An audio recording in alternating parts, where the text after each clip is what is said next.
Hello guys. So வந்துட்டு எங்கள் வீட்டில் ஒரு பஞ்சாயத்து போயிட்டுருக்கு. சரியா, அது என்ன பஞ்சாயத்துன்னு சொல்லிட்டு பாருங்கள்.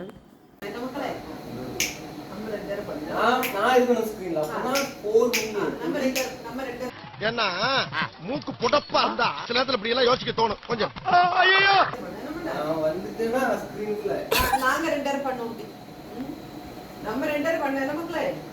என்ன பண்ண போறிய ரெண்டு பேரும் சேர்ந்து? இன்னைக்கு என்னெல்லாம் பண்ண போறாரோ பாப்போம்.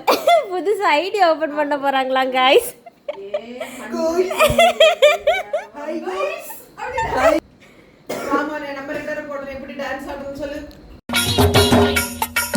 உங்க சேனல் பேர் என்னது? அப்போ எங்க சேனல் பேர் வந்து கில்பில் கில்கில். வந்து இப்ப நான் என்ன உங்கள்கிட்ட சொல்றது?